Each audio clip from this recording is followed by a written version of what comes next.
Hello, ladies and gentlemen, and welcome to another episode of The Reading Corner with MooseChangerPat. That's me, in case you're wondering.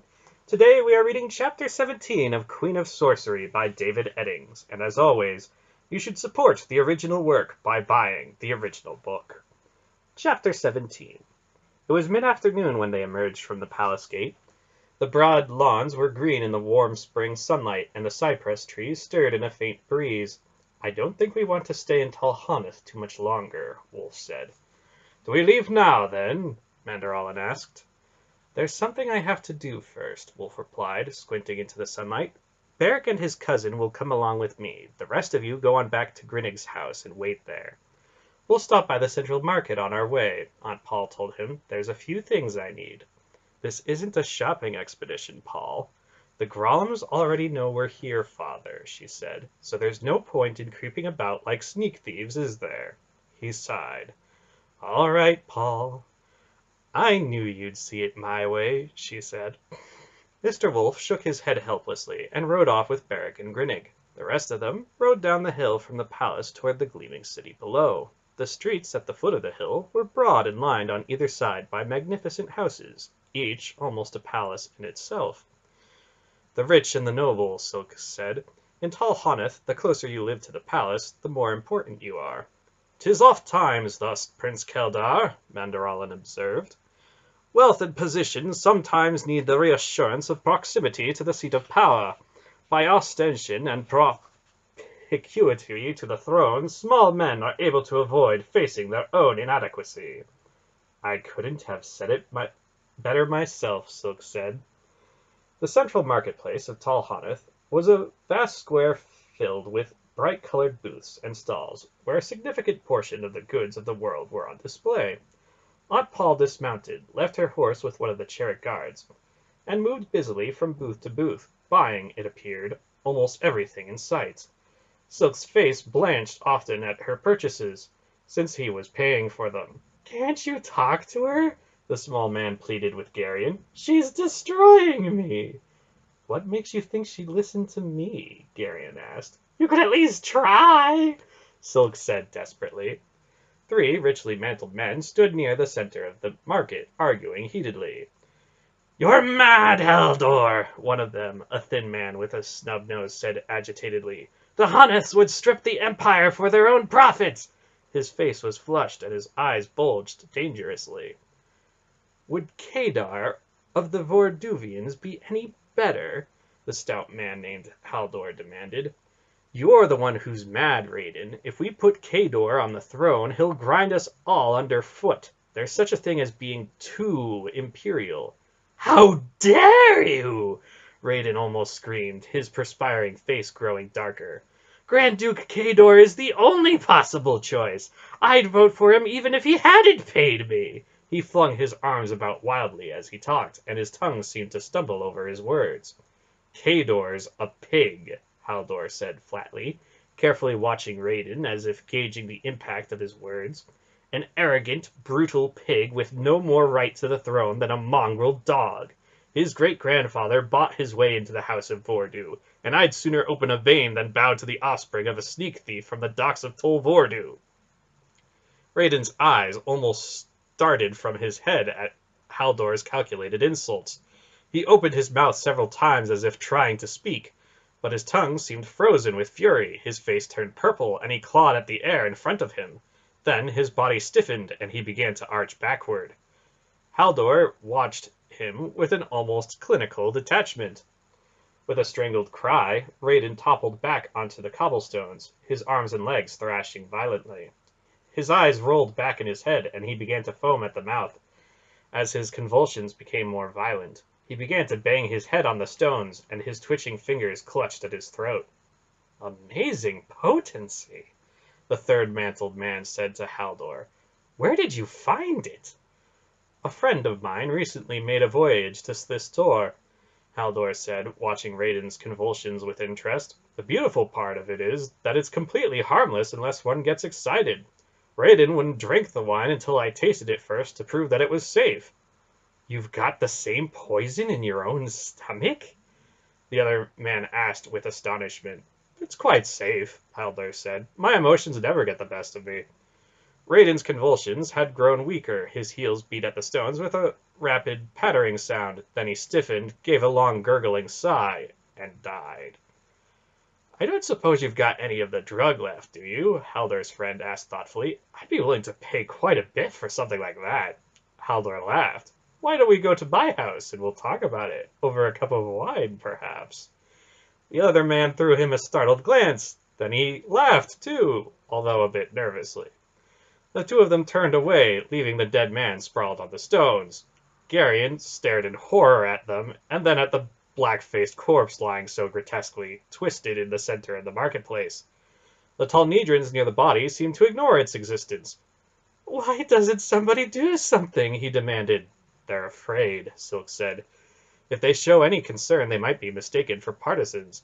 Politics here in Tolnaaaaydra are taken very seriously. Shouldn't someone notify the authorities? Dernick suggested, his face pale and his voice shaking. I'm sure it's already been taken care of, Silk said. Let's not stand around staring. I don't think we want to get involved in this sort of thing. Aunt Paul came back to where they were standing. The two Cherik warriors from Grinnig's house, who had been accompanying her, were loaded down with bundles, and both of them looked a little sheepish about it. What are you doing? She asked Silk. We were just watching a bit of Tolnaaaaydran politics in action, Silk said, pointing at the dead man in the center of the square. Poison? She asked, noting Raiden's contorted limbs. Silk nodded. A strange one. It doesn't seem to work unless the victim gets excited. Asthsat, she said with a grim nod. You've heard of it before? Silk seemed surprised. She nodded. It's quite rare and very expensive. I didn't think the Nyassans would be willing to sell any of it. I think we should move away from here, Heder suggested. There's a squad of legionnaires coming, and they might want to question any witnesses. Good idea, Silk said, and led them toward the far side of the marketplace. Near the row of houses that marked the edge of the square, 8 burly men carried a heavily veiled litter. As the litter approached, a slender jeweled hand reached languidly out from beneath the veil and touched one of the porters on the shoulder. The 8 men stopped immediately and let the litter down. Silk, a woman's voice called from within the litter. What are you doing back in Tolnaaaaydra? Bathra? Silk asked. Is that you? The veil was drawn back, revealing a lushly endowed woman lounging on crimson satin cushions inside the litter. Her dark hair was elaborately curled with strings of pearls woven into her tresses. Her pink silken gown clung to her body, and golden rings and bracelets clasped her arms and fingers. Her face was breathtakingly beautiful, and her long-lashed eyes were wicked. There was about her a kind of overripeness, an almost overpowering sense of self-indulgent corruption. For some reason, Garyon felt himself blushing furiously. I thought you'd still be running, she said archly to Silk. The men I sent after you were very professional. Silk bowed with an ironic little flourish. They were quite good, Bathra, he agreed with a wry grin. Not quite good enough, but very good, actually. I hope you didn't need them anymore. I always wondered why they didn't come back, she laughed.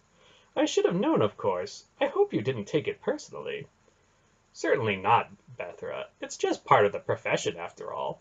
I knew you'd understand, she said. I had to get rid of you. You were disrupting my entire plan. Silk grinned wickedly. I know, he gloated, and after all you had to go through to set it up, and with the Thalish ambassador, no less. She made a disgusted face.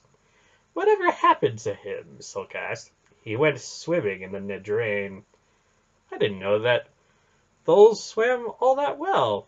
They don't, particularly not with large rocks tied to their feet. After you destroyed the whole thing, I didn't really need him anymore, and there were some things I didn't want him mentioning in certain quarters. You always were prudent, Bathra. What are you up to now? She asked curiously. Silk shrugged. A little of this, a little of that. The succession? Oh no, he laughed.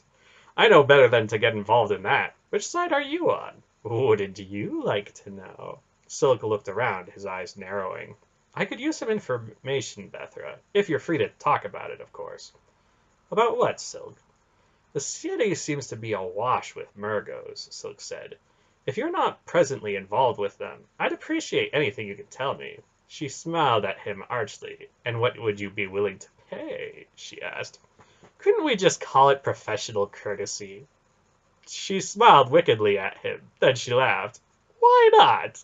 I like you, Silk, and I think I'll like you even more if you owe me a favor. I'll be your slave, he promised. Liar. She thought for a moment. The Murgos have never really shown all that much interest in trade, she said, but a few years ago they began arriving in twos and threes, and then late last summer a whole caravan started coming in from Rakagoska. You think they want to influence the succession? Silk asked. That would be my guess, she said. There's a great deal of red gold in Tolnaaaaydra suddenly. My coin chests are full of it. Silk grinned. It all spends. It does indeed.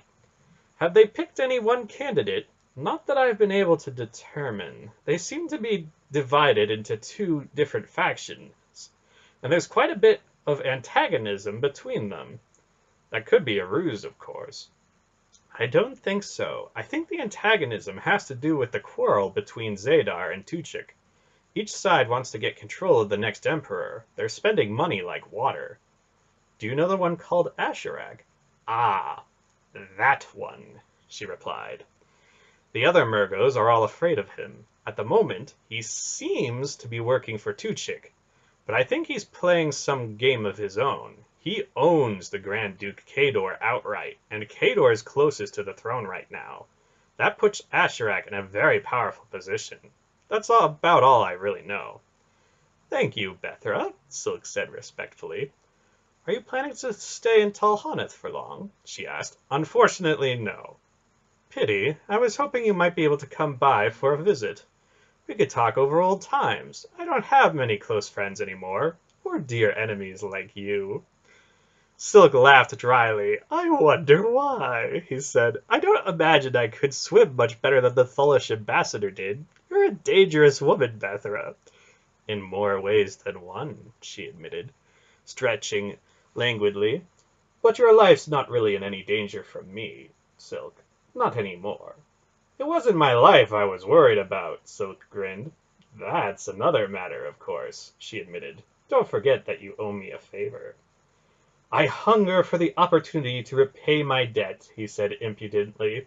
You're impossible, she laughed, then gestured to her porters, and they lifted her litter to their shoulders. Goodbye, Silk, she said. Goodbye, Bethra, he replied with a deep bow. Absolutely disgusting, Dernick said in a voice strangled with outrage as the porters marched away with the litter. Why is a woman like that even permitted to stay in the city? Bethra? Silk asked in surprise. She's the most brilliant and fascinating woman in Tolnaaaaydra. Men come from all over the world just for an hour or two with her. For a price, of course, Dernick said. Don't misunderstand her, Dernick, Silk told him. Her conversation's probably more valuable than... He coughed slightly with a quick glance at Aunt Paul. Really? Dernick questioned in a voice heavy with sarcasm. Silk laughed. Dernick, he said, I love you like a brother, but you're a terrible prude. Do you know that? Leave him alone, Silk, Aunt Paul said firmly. I like him exactly the way he is. I'm only trying to improve him, Lady Polgara, Silk explained innocently. Barak's right about you, Prince Keldar, she said. You're a very bad man. It's all in the line of duty. I sacrifice my more delicate feelings for the sake of my country. Of course. Surely you don't imagine that I enjoy that sort of thing. Why don't we just let it drop, she suggested. Grinnig, Barak, and Mr. Wolf returned to Grinnig's house not long after the others had arrived. Well, Aunt Paul asked Wolf as the old man came into the room where they had been waiting. He went south, Wolf said. South? He didn't turn east toward Tall Murgos? No, Wolf said. He's probably trying to avoid a meeting with Tuchik's people. He'll look for a quiet place to slip across the border. Either that or he's headed for Nyissa. Perhaps he's made more arrangements with Salmisra. We'll have to follow him to find out. I met an old friend in the marketplace, Silk said from the chair in which he lounged. "She tells me that Asherak's been involved in the politics of succession. It appears that he's managed to buy the Grand Duke of Vordu. If the Vorduvians get the throne, Asherak's going to have Tolnaaaaydra in the palm of his hand." Mr. Wolf scratched thoughtfully at his beard. "We're going to have to do something about him sooner or later. He's beginning to make me just a little tired." "We could stop over for a day or so," Aunt Paul suggested. "Attend to it once and for all." "No," Wolf decided. "It's probably best not to do that sort of thing here in the city. The business is likely to be a bit noisy, and Tolnaaaaydrans get excited about things they can't understand. I'm sure he'll give us opportunity later in some less populated place." "Do we leave now, then?" Silk asked. "Let's wait until morning," Wolf told him. "We'll probably be followed, but if the streets are empty, it'll make things a little more difficult for them." "I'll talk to my cook, then," Grinnig said. "The least I can do is send you on your way with a good meal to help you face the road. Then, of course, there's still the barrel of ale to be dealt with." Mr. Wolf smiled broadly at that, then caught Aunt Paul's reproving frown. "It would only go flat, Paul," he explained. "Once it's broached, you have to drink it up fairly quickly. It'd be a shame to waste it, wouldn't it?"